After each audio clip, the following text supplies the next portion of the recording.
Sejam bem-vindos ao nosso canal. Nós queremos pedir a todos vocês, se possível, se inscrevam no nosso canal e nos ajude a crescer. Também não esqueça de deixar ao final o seu like, se gostou ou não gostou do nosso estudo.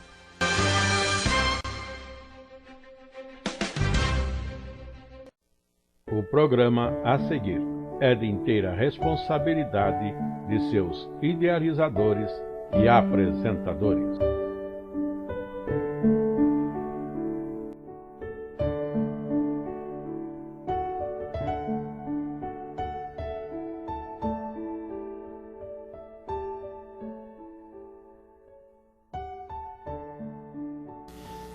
Nossa lição de hoje, já anunciada na carta de Tiago, e a lição 11, conselhos finais. Estamos nos últimos versos desta carta, agora estudando o capítulo 5, dos versos 13 até 20.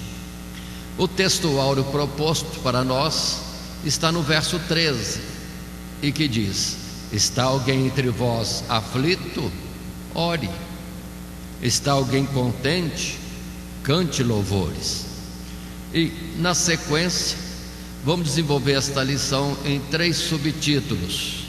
Se a lição 11 tem o título Conselhos Finais, nós vamos estar considerando o primeiro subtítulo, considerando as necessidades uns dos outros.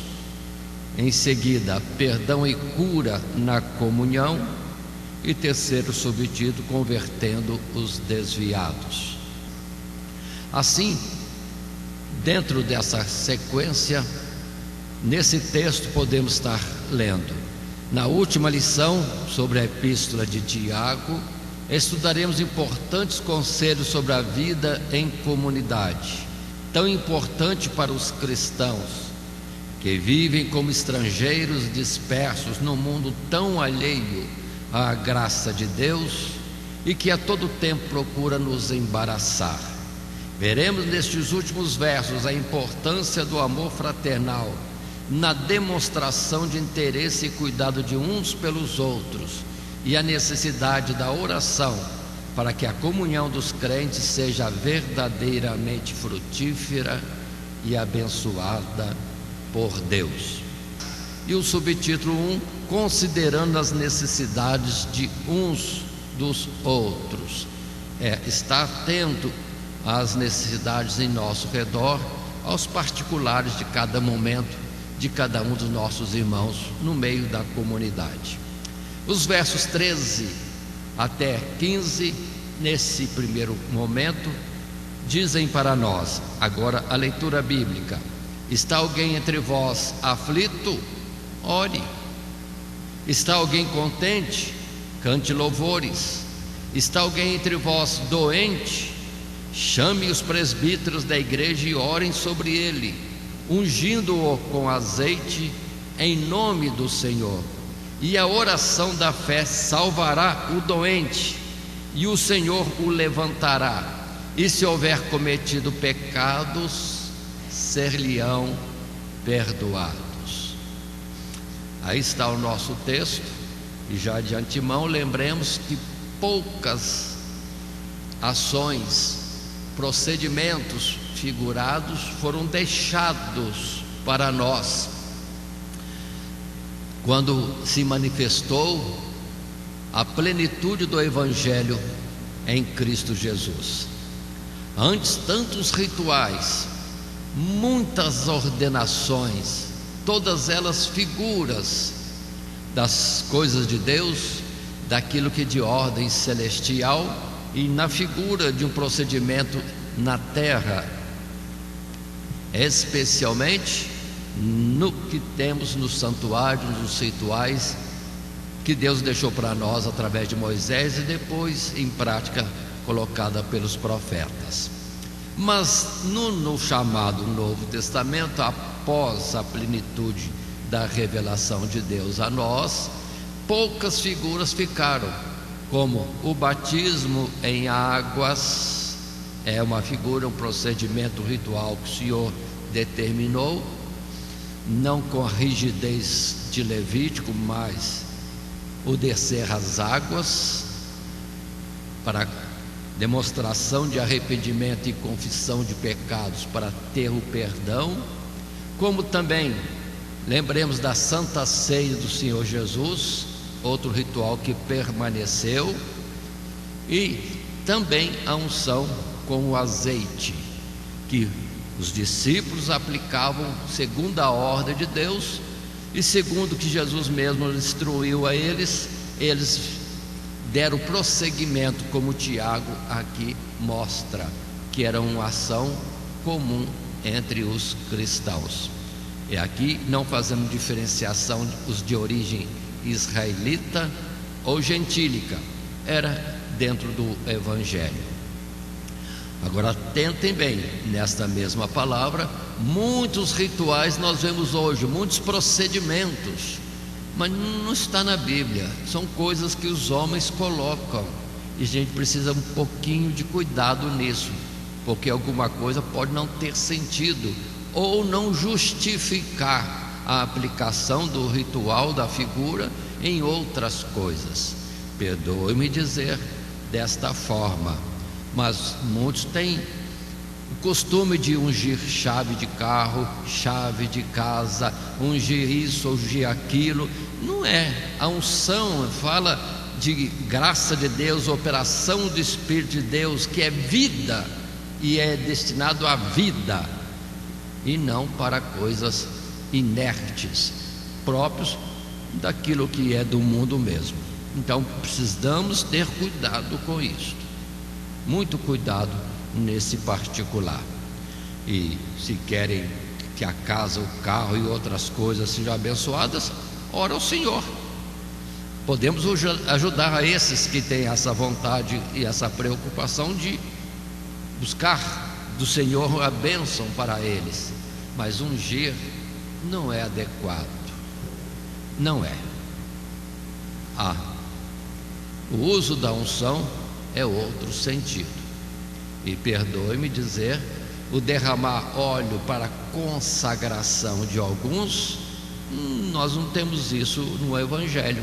Foi usado no passado, mas na sequência do Evangelho de Cristo Jesus, não, bastava a imposição das mãos, que já significa a graça do que está estendendo as mãos, abençoando aqueles que vão estar recebendo a graça. E não era mais derramamento de azeite físico, material, que já existia a graça de Deus em cada um de nós. Em nós deve habitar o Espírito Santo de Deus. Portanto, atentem para esses particulares, para nós não nos estendermos em variedades de rituais que não tem nada com as coisas de Deus. Mas na sequência nossa, no primeiro parágrafo, sim, do primeiro subtítulo, considerando a necessidade uns dos outros e ao mesmo tempo tendo uma direção para nós mesmos, nessa palavra que apresentamos há pouco, está alguém triste, ore, está alegre, cante, deve ser uma ação nossa particular, como daqueles que estiverem conosco. Assim, o primeiro parágrafo, no texto em tela, podemos ter: Tiago nos ensina aqui a nos submetermos à providência divina, que a seu tempo nos proporciona momentos de alegria e momentos de tristeza, que normalmente recebemos a contragosto. É o ciclo inevitável desta existência debaixo do sol. E como disse o pregador Salomão, Deus criou ambas para que não presumemos sobre o dia de amanhã. Notemos, porém, que aqui o escritor demonstra que tudo ocorre de acordo com um propósito divino, superior, de aprimorar nossa fé, o que em si é motivo de grande alegria. De forma alguma demonstramos fraqueza na fé, por considerar esse lado pesaroso que a aflição traz sobre a nossa vida. Sobre isso, em Tiago mesmo já estudamos. Ou seja, para sermos pacientes na tribulação, porque tudo contribui para o bem daqueles que amam a Deus, são chamados pelo seu decreto.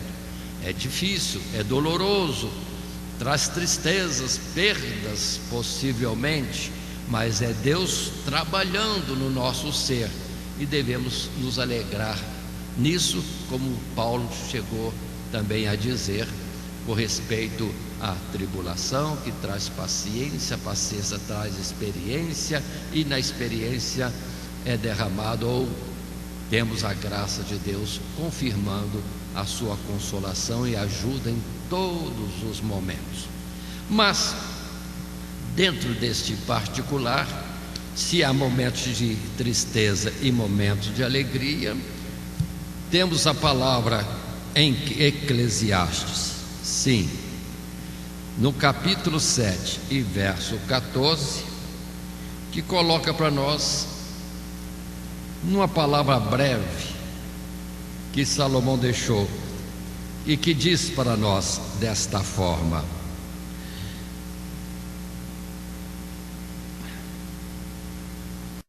no dia da prosperidade goza do bem, mas no dia da adversidade considera, porque também Deus fez este em oposição àquele, para que o homem não ache o que venha ou tenha de vir depois dele. Ou seja, Deus balanceia para nós não colocarmos expectativas no dia de amanhã, nos prendendo a este mundo, de forma nenhuma. Vale aquela palavra também, levantai e andai, porque não é aqui o vosso descanso. Ou seja, no momento que nos leva a sentar, a relaxar ou quase desistir, a palavra é levanta e anda. Não é aqui o lugar do descanso ou do momento do gozo e desfrutar a vitória em Cristo Jesus, de forma nenhuma. Precisamos estar atentos a isso. Nós fomos chamados para um outro reino, que é espiritual e não na terra. E hoje, com o mundo correndo atrás do ter e possuir e ser algo que chame a atenção, muitos estão procurando isso, esquecendo de olhar para cima e buscar as coisas que são de cima, ou aquilo que não é visível, porque este é eterno, e ficam só no que é passageiro. Portanto, consideremos essa primeira colocação.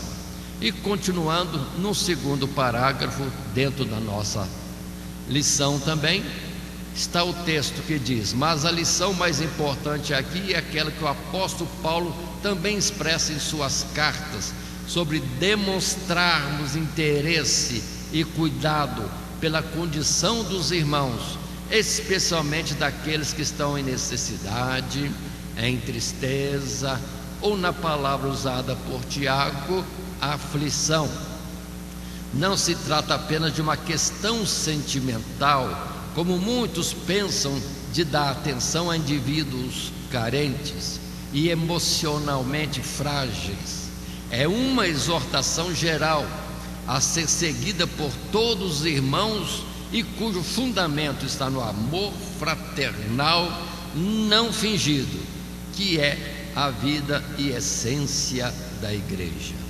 Por outro lado, seja na alegria ou na aflição, notemos que todas as circunstâncias têm por objetivo nos levar a Deus, seja para adorá-lo e agradecê-lo, seja para suplicar e esperar o seu socorro. Portanto, entendamos bem isso.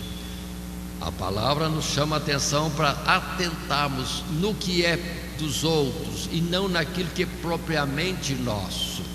Muitos às vezes se fecham nas suas necessidades, na sua aflição, na sua dor, e aí passa por momentos mais difíceis. E nós temos que estar atentos a isso. Primeiro, para nós nos abrirmos, falarmos com os irmãos, na ciência da nossa necessidade. Se não todos, alguns vão despertar, vão estar preocupados, vão estar orando a Deus, vão procurar ajudar de alguma forma e seremos consolados. Ou ao contrário, para estarmos mais atentos ao outro, que quando ele estiver numa situação que a fisionomia mostra que a pessoa está aflita, tem dificuldade, para nós começarmos a socorrer. Se não é com uma interferência direta, é pelo menos pelo clamor diante de Deus. Essa nossa preocupação, amor, cuidado para com o próximo é algo que alegra a Deus, porque para isso Ele nos tem também criado e instruído, amarmos ao nosso próximo como a nós mesmos. Portanto, observem essas colocações. E em termos de textos bíblicos, na Bíblia nós temos muitos exemplos. Lembremos da passagem lá em Mateus, quando Jesus fala do juízo final. Todos serão colocados diante dele, uns colocados à direita e outros à esquerda. E observe que serão recompensados aqueles que tiveram preocupação com o outro. Está alguém triste? Ele deve orar, e nós devemos também estar nos compadecendo dele, entrando em intercessão. Ou está alegre? Vamos nos alegrar também. Ou seja, não é só no momento, mas em todos os momentos devemos estar juntos com nossos irmãos. Em Romanos capítulo 12 é o primeiro texto colocado, e nesse Romanos capítulo 12, o verso de número 13, que diz para nós: comunicai com os santos nas suas necessidades, segui a hospitalidade. Se formos ler o verso 11 também, a palavra verso 11, como versos anteriores, e vou estender um pouco mais desde o verso 9, está escrito o que? O amor seja não fingido, aborrecei o mal e apegai-vos ao bem, amai-vos cordialmente uns aos outros com amor fraternal, preferindo-vos em honra uns aos outros. Não sejais vagarosos no cuidado, sede fervorosos no espírito, servindo ao Senhor. E o verso destacado: alegrai-vos na esperança, sede pacientes na tribulação, perseverai na oração, comunicai com os santos nas suas necessidades, segui a hospitalidade. Observe que temos um texto bem longo. Como em 1 João capítulo 17 e 18, é um texto que pode atentar, que temos lido em várias oportunidades na lição ou nas lições de Tiago, que é um convite a estarmos atentos à necessidade do nosso irmão. E 1 Coríntios capítulo 13, esse verso ou esse texto que fala sobre o amor, é importante estarmos considerando. 1 Coríntios no capítulo 13, e os primeiros versos que dizem: ainda que eu falasse a língua dos homens e dos anjos e não tivesse amor, seria como metal que soa ou como sino que tine. Verso 2: ainda que tivesse o dom de profecia e conhecesse todos os mistérios e toda a ciência, ainda que tivesse toda a fé, de maneira tal que transportasse os montes, e não tivesse amor, nada seria. 3: e ainda que distribuísse toda a minha fortuna para sustento dos pobres, e ainda que entregasse o meu corpo para ser queimado, e não tivesse amor, nada disso me aproveitaria. E o verso 8: o amor nunca falha. Basta esse início. Observem que é a lei maior, amar o próximo como a si mesmo. Uma atenção particular nisso. Temos que ter amor por nós mesmos, mas assim como nos amamos, vamos amar o próximo. É o ensino de Deus, no que podemos atentar, que muitas vezes falhamos nisso. Eu já achei interessante, de muito tempo isso já é conhecido, que alguém foi tocado por Deus para fazer uma compra, para ajudar alguém. Então essa pessoa foi com 2 carrinhos no supermercado e começou a colocar as coisas, e teve a tentação, a intenção de colocar o mais barato para o próximo. A carne para mim é essa, para o próximo é aquela outra. Mas Deus falou na hora com ele: não, igualmente, amar o próximo como a ti mesmo. Aí ele foi no carrinho e começou a fazer a mudança das coisas. O tipo de arroz que eu comprei para mim é para ele, a carne que eu comprei para mim é para essa pessoa que eu vou doar. E foi assim uma instrução a mais: amar o próximo como a nós mesmos. É em particular que precisamos ter em atenção. Continuando um pouco mais dentro do nosso estudo ainda, o terceiro subtítulo: uma terceira situação comum. É o texto em tela, mas que deve ser encarada no mesmo espírito de comunhão e apoio espiritual, é da enfermidade. Pois, de acordo com Tiago, há uma disposição da parte de Deus em curar os enfermos, em resposta ao envolvimento da igreja nesse propósito. Trata-se de um ato de fé, onde o doente tem a iniciativa e a igreja, por sua vez, deve corresponder, dispondo dos seus presbíteros ou pastores, os quais, à semelhança dos apóstolos incumbidos por Cristo de manifestar o reino através da palavra e de curas, deverão ministrar a graça e virtude do Espírito de Deus para curar o doente, simbolizado aqui na unção do azeite. Lembre-se outra vez, no dia do juízo, Jesus mostrou um exemplo: estive enfermo, olha, e me visitaste; estive na prisão, também me visitaste, me consolaste. Então são pontos importantes. Alguém poderia colocar prisão, é outra situação. Não, são pessoas tais como nós, passíveis de errar, algumas pagando segundo a lei dos homens de uma forma como essa. Mas atenção, é amar o próximo como a nós mesmos, e nisto também está agindo. Mas no particular de enfermos, eu acho prudente. Tem muitas pessoas que tomam azeite e o usam indiscriminadamente. Irmãos, estamos vivendo o tempo da graça.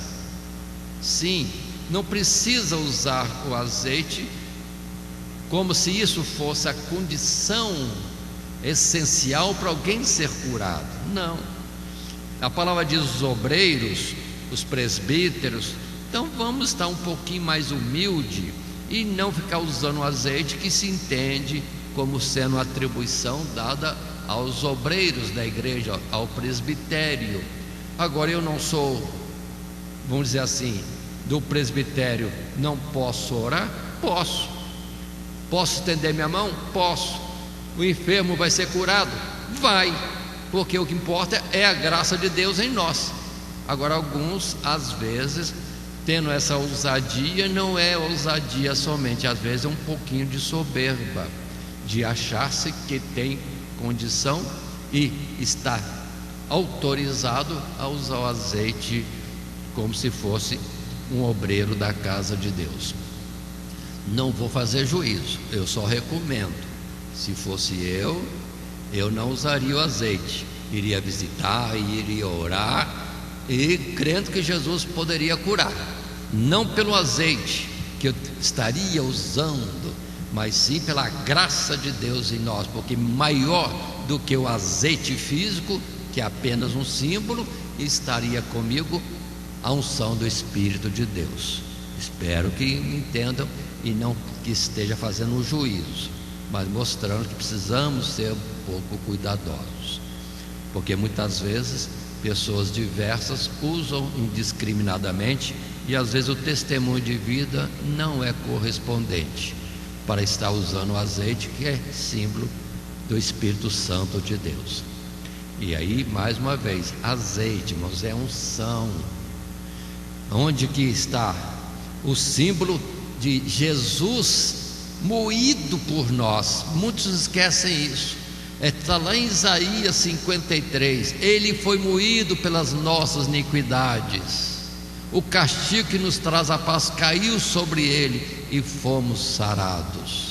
Observe bem, Jesus foi moído na cruz do Calvário. Na sua morte verteu o sangue, a vida, o seu Espírito, para abençoar toda a humanidade. Por isso está escrito que Ele tiraria as nossas enfermidades, porque deu a vida por nós, para tirar qualquer tipo de enfermidade, tanto espiritual como material também.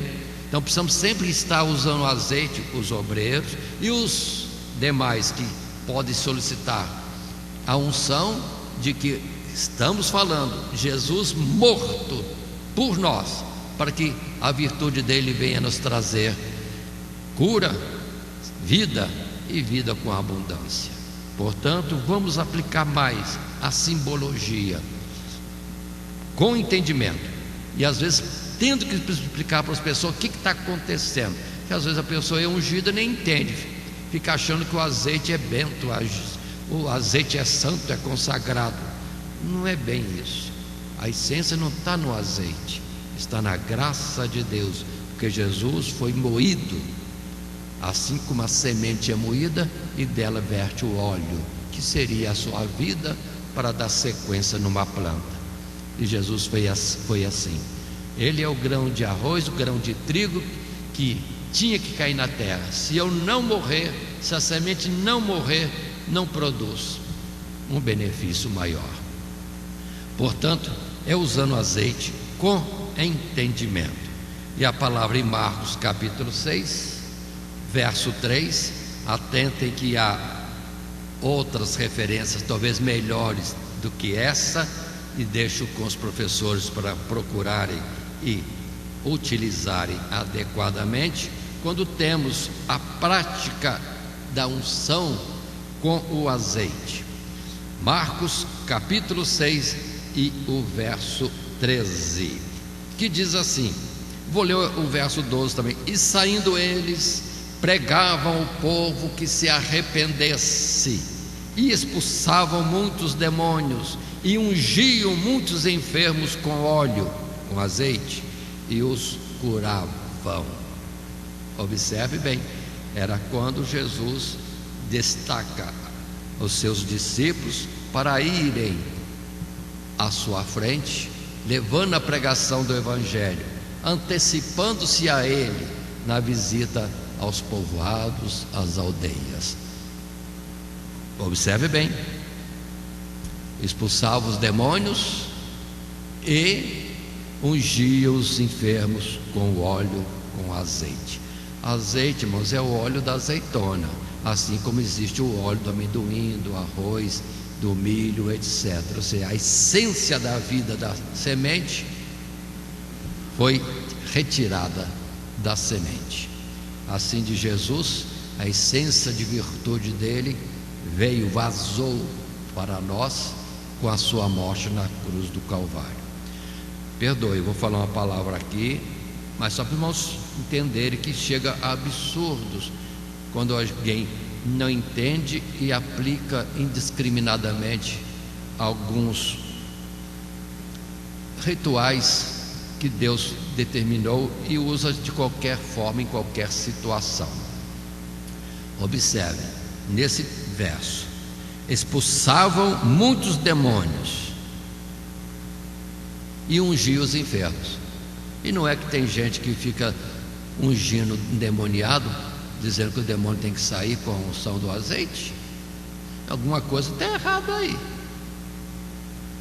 Voltando à simplicidade, ungir o enfermo e dar ordem ao demônio para sair. Bem diferente as ações. E alguns colocam assim indiscriminadamente, não está entendendo o que está sendo feito ou a forma correta de aplicar, no caso, a unção. Continuando, no segundo subtítulo, perdão e cura na comunhão. Isso é tão bonito, irmãos, esse texto, essa consideração. Se usássemos mais isso e com fé, ou seja, a vantagem, o quanto podemos ter e alcançar com a oração. Os versos 16 a 18 colocam para nós: confessai as vossas culpas uns aos outros e orai uns pelos outros, para que sareis. A oração feita por um justo pode muito em seus efeitos. Elias era um homem sujeito às mesmas paixões que nós, e orando pediu que não chovesse, e por 3 anos e 6 meses não choveu sobre a terra. E orou outra vez, e o céu deu chuva, e a terra produziu o seu fruto. Esse é o novo texto. Perdoe, mas eu quero falar diretamente nesse texto inicial, nos versos 16, 17 e 18. Confessai as vossas culpas, ainda que depois, no texto que vou lançar em tela, pode-se voltar a esta menção, mas eu quero destacar aqui: confessai as vossas culpas uns aos outros. Confissão. Agora, essa confissão será mais aberta na medida que nós nos humilhamos, ou que os que ouvem estejam em maturidade para ouvir uma confissão e entrar com perdão, com a cura, e não com a observação, a curiosidade e depois, vamos dizer assim, o espalhar o assunto para uns aos outros diminuirmos ou difamarmos. Por isso que hoje em dia é um perigo, com o crescimento da igreja e não se conhecendo todos que estão numa reunião, o confessar os pecados fica um pouco mais limitado. Mas Deus vai dar instrução do que devemos fazer a cada momento. Então não é levar ao pé da letra para, vamos dizer assim, estamos nos expondo claramente.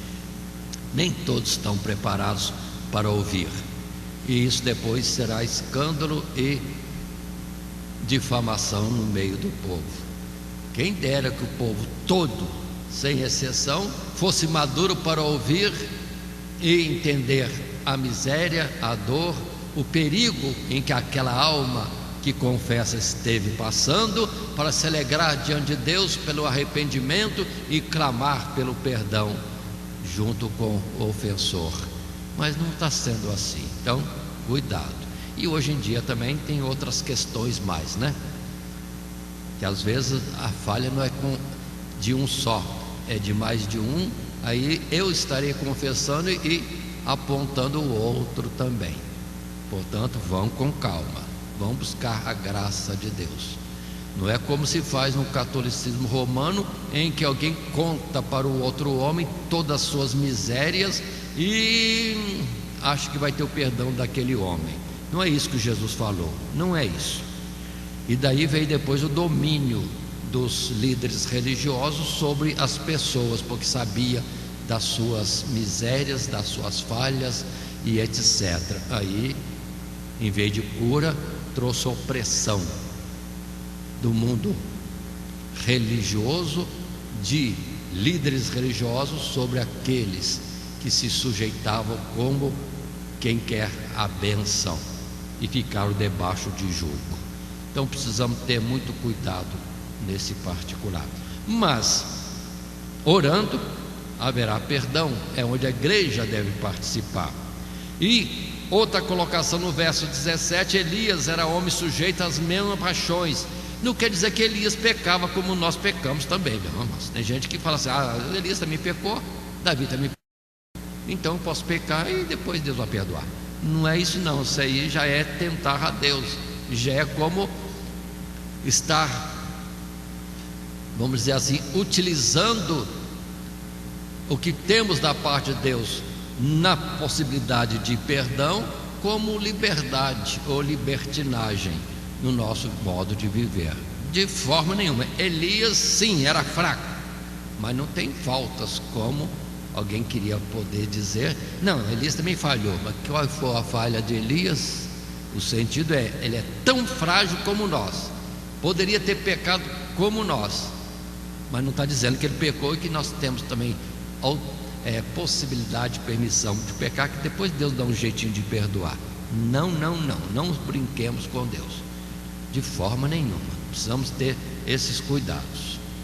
Muito bem, isso colocado, vamos em frente dentro da nossa lição propriamente, quando no segundo subtítulo, perdão e cura na comunhão, o texto em tela diz: o escritor considera ainda como a comunidade deve lidar com os pecados uns dos outros. E aqui vemos que os presbíteros têm apenas um papel simbólico no que diz respeito à administração da cura e do perdão, pois Tiago explica que, na verdade, devemos confessar e orar pela cura uns dos outros. A igreja é o templo do Espírito e o corpo de Cristo, de modo que a virtude e a graça do perdão e da cura fluem através dela, da igreja, e na comunhão mútua, onde nos exortamos, confessamos nossas culpas, oramos e cuidamos uns dos outros. O Senhor supre todas as nossas necessidades para edificação, consolação, perdão e cura. Os ministros do Evangelho são apenas instrumentos de Deus para conduzir pelo exemplo a igreja a usufruir os plenos benefícios desta comunhão. Ó, quão bom e suave é que os irmãos vivam em união. É a comunhão importante que muitos não dão às vezes valor. Por exemplo, nessa pandemia era para todo mundo preocupar de uma possibilidade, de um jeito de estar resguardado, mas na casa do Senhor, junto com os irmãos, porque é agradável a Deus esse modo de estar uns vendo os outros e se comunicando nas suas necessidades, ou podendo contar com os irmãos como aqueles que vão nos ajudar em oração ou alguma outra necessidade. Quão bom e suave que os irmãos vivam em união, porque é como o óleo que vem do céu, desce sobre a cabeça e escorre por todo o corpo. Referindo-se de Deus, a igreja reunida, Deus derrama sobre a cabeça, que é Jesus, a concessão do Espírito Santo, que vai derramando por todos os membros, os fiéis da igreja, e todos sendo aí tremendamente abençoados segundo a sua própria necessidade. Portanto, o orar juntos é muito importante. Quem dera que pudéssemos orar mais e procurar os momentos de reunião e oração. Mas, continuando, textos bíblicos nós temos também nesse particular que podem nos ajudar, como em Coríntios capítulo 12, vamos estar vendo os versos 8 até 14. A palavra em 1 Coríntios 8 a 14, 8 diz: porque a um pelo Espírito é dada a palavra da sabedoria, e a outro pelo mesmo Espírito a palavra da ciência, e a outro pelo mesmo Espírito a fé, e a outro pelo mesmo Espírito os dons de curar, e a outra a operação de maravilhas, e a outra a profecia, e a outro o dom de discernir os espíritos, e a outro a variedade de línguas, e a outro a interpretação das línguas, mas um só e o mesmo Espírito opera todas essas coisas, repartindo particularmente a cada um como quer. Ou seja, Deus repartiu os dons para ter toda a qualidade de capacidade e dom para atender a qualquer um que possa precisar de alguma coisa. Verso 12: porque assim como o corpo é um e tem muitos membros, e todos os membros, sendo muitos, são um só corpo, assim é Cristo também. Observe esta palavra.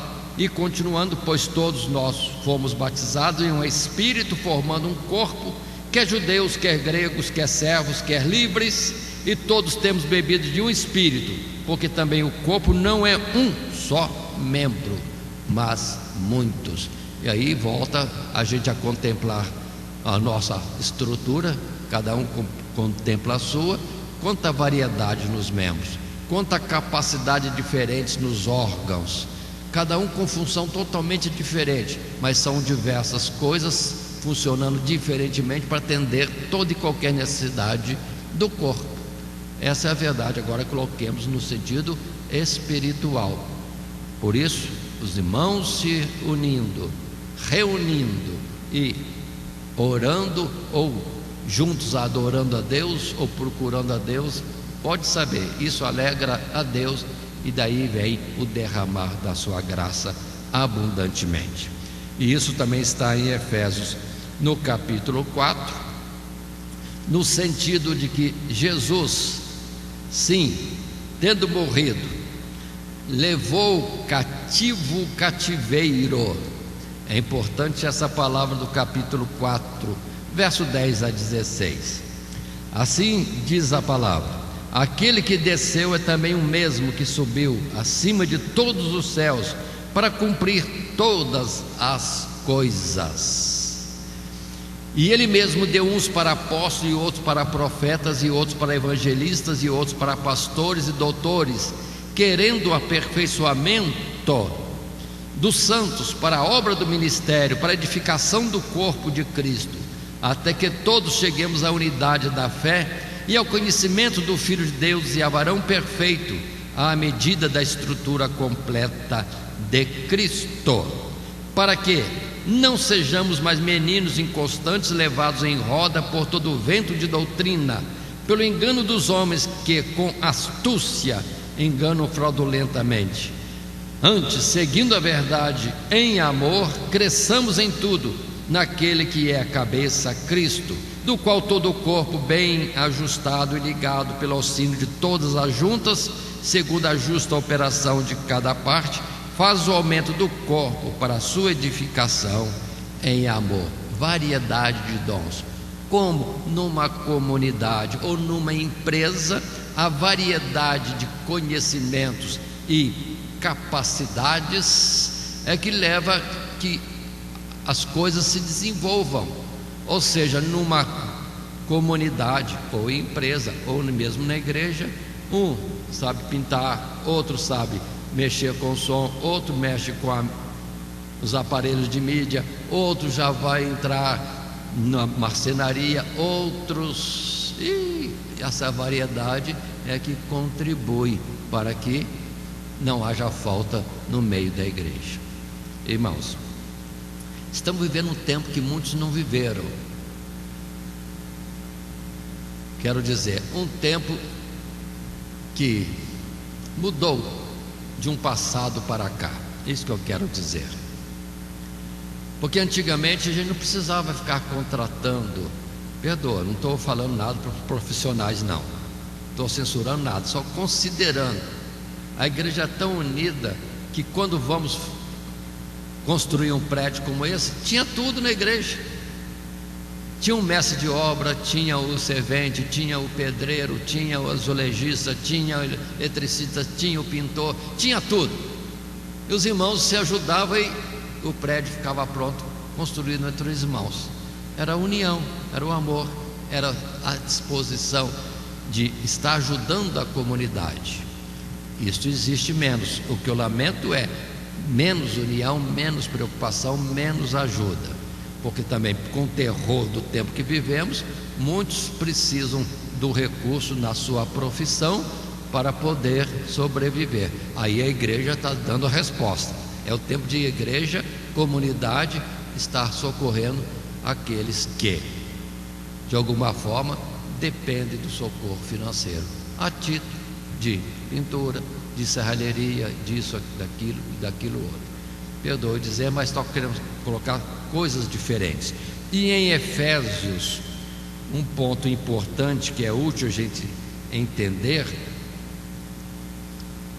é o verso 8, pelo que diz, Efésios 4:8, pelo que diz: subindo ao alto, levou cativo o cativeiro e deu dons aos homens.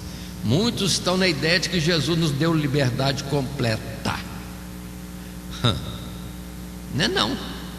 Ele levou cativo a ele o que estava cativo ao mundo, ao pecado, às trevas e às forças espirituais da maldade. Ele libertou de lá, do ruim, e trouxe a cativo a si, onde ele é o Senhor e nós somos servos. E como servos, ele distribui tarefas, e para cada tarefa ele também dá os diversos dons. Estão me entendendo bem? Então nós não somos livres de Cristo, não. Somos livres do pecado, das trevas do mundo, etc. Mas de Cristo não, somos servos. Ele levou-nos cativos a Ele, só que em amor, um cativeiro bom. O seu fardo é leve e o seu jugo é suave. Entendamos isso. Continuando mais um pouco, segundo o subtítulo ainda, perdão e cura na comunicação, o texto diz para nós: o escritor inspirado fala em confessar as culpas uns aos outros. Isso requer não apenas humildade e sinceridade da parte daquele que confessa, mas também confiança em uma comunidade cujos membros são maduros para ouvir e ajudar, ao invés de se acusarem e se prejudicarem uns aos outros.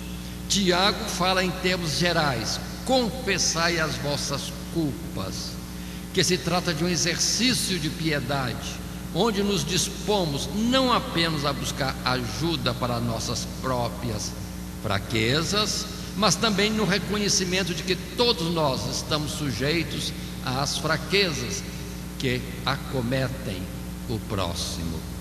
Tais fraquezas não são empecilhos ao seu chamado, sendo antes comparáveis às fraquezas e limitações dos profetas do passado, como Elias. Ou seja, ainda que sendo fracos e podendo tropeçar, o Senhor é o nosso ajudador. O justo cai 7 vezes e 7 vezes o Senhor o levanta. Para um pouquinho. O justo cai 7 vezes e 7 vezes o Senhor o levanta. Ou seja, nós somos, vou dizer assim, muito frágeis em nós mesmos, podemos cair, mas que sejamos como aqueles que tropeçam, que caem como justos, e não como aqueles que usam desta palavra de forma incorreta, como liberdade para errar, porque depois vai haver perdão. Não é assim. Mas entendamos, confessemos as nossas culpas, que é também no sentido de entendermos que nós todos somos falhos, ou podemos errar. Aquele que está em pé, olhe que não caia, é o versículo que estará à frente. Mas consideremos, nada de olhar o outro como que ele caiu e eu estou forte. Não, ele caiu, e quem disse que você não vai cair também? Por isso, vamos entender, confessemos as nossas culpas. Todos nós somos falhos, em alguma coisa poderemos ser falhos. Alguns são falhos em coisas que a gente até acha estranho, mas como que vai errar nisso? Mas errou. Como você também poderá errar, eu poderei errar em uma coisa que todo mundo vai achar absurdo. Mas como nisso? Portanto, vamos ter cuidado, e todos juntos, uns clamando pelos outros, não nos ensoberbecendo sobre o outro, mas antes vendo até na queda do outro a minha fraqueza, que poderia ser eu, ou amanhã, quem sabe eu estarei caindo na mesma falha. Então não há como alguém se orgulhar na queda de alguém ou se alegrar. É o contrário, é para cada um tomar o exemplo que o outro está sofrendo como aquilo que é aviso para ele mesmo se cuidar. Assim, dentro dos textos bíblicos, em Gálatas capítulo 5 e depois capítulo 6, nós temos colocações bíblicas importantes, que temos falado só que em versículos bíblicos. 14 e 15 do capítulo 5 de Gálatas: porque toda lei se cumpre numa só palavra, nesta: amarás o teu próximo como a ti mesmo. Se vós, porém, vos mordeis e devorais uns aos outros, vede, não vos consumais também uns aos outros. Aí está a ideia, que nós sim devemos amar uns aos outros. Agora, se entretanto, como no exemplo aqui, confessar uns aos outros, alguém utilizar isso para depreciação, ou depois vanglória, ou para difamação, vamos entender, estamos nos destruindo uns aos outros, o que Paulo chega a dizer nessa expressão. E o capítulo 6, o verso 1, coloca para nós: irmãos, se algum homem chegar a ser surpreendido em alguma ofensa, vós que sois espirituais, encaminhai o tal com espírito de mansidão, olhando por ti mesmo, para que não sejas também tentado e venha a cair. Então, todo cuidado é assim colocado. E uma última palavra, 1 Coríntios 10, o verso 12, quando esse verso diz para nós: aquele, pois, que cuida está em pé, olhe que não caia. No verso seguinte: não veio sobre vós tentação senão humana, mas fiel é Deus, que vos não deixará tentar acima do que podeis, antes com a tentação dará também o escape, para que a possais suportar.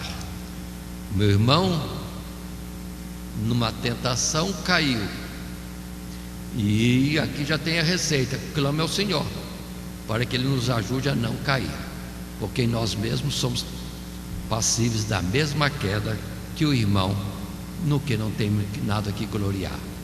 Continuando, terceiro subtítulo: convertendo os desviados. O texto bíblico diz: irmãos, se algum de entre vós se tem desviado da verdade e alguém o converter, saiba que aquele que fizer converter do erro do seu caminho um pecador, salvará da morte uma alma e cobrirá uma multidão de pecados. Olha aí, que coisa interessante. O trabalhar em favor do benefício do outro e não se gloriar na sua fraqueza será para nós como crédito diante de Deus também. Maravilha isso. E o texto em tela diz: pelo fato de que a graça de Deus flui entre os membros da igreja, na medida em que estes vivenciam uma comunhão real e constante, consideremos quão grande privilégio temos dessa comunhão. Ao mesmo tempo, destaca a grandeza e importância da obra daqueles que se esforçam por trazer de volta os que se extraviaram. Enquanto peregrinamos neste mundo, seremos pecadores como os demais, embora perdoados e santificados continuamente, graças à comunhão com Deus e com a igreja de Cristo. Agora, aqueles que se afastam da igreja estão se privando da fonte de perdão para suas vidas, indo de mal a pior. E os textos colocados são Provérbios 11, textos que já são conhecidos, passemos ligeiramente por eles. Provérbios 11, o verso 30, de Salomão veio esta instrução: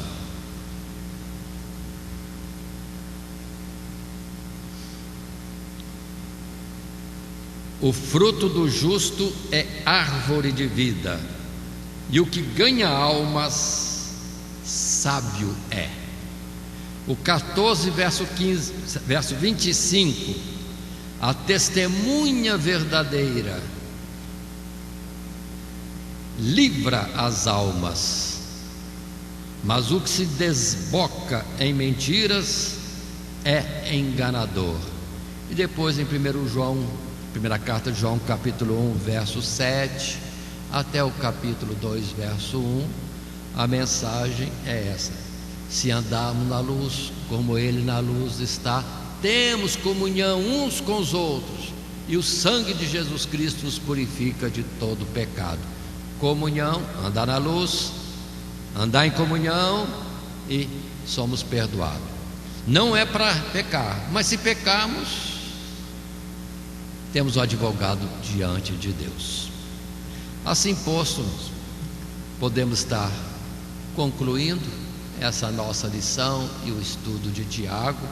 E o texto para nós diz: concluímos Tiago considerando orientações simples sobre diversos aspectos da comunhão cristã, mas que podemos resumir no entendimento de que, por maiores que sejam nossas fraquezas e as que porventura consideremos em nossos irmãos, não desprezemos a comunidade cristã, mas consideremos a graça que Deus tem administrado em nossos corações através do nosso próximo, desde as ministrações da palavra nos púlpitos até o gesto mais simples, mas sincero, de compreensão e cuidado que temos recebido dos nossos irmãos, ou que possamos também ter para com os nossos irmãos. Aí está o texto, concluindo assim este estudo na carta de Tiago. E lembremos, estudamos nesta lição conselhos finais na carta de Tiago, nos subtítulos considerando necessidades uns dos outros, perdão e cura na comunhão e convertendo os desviados.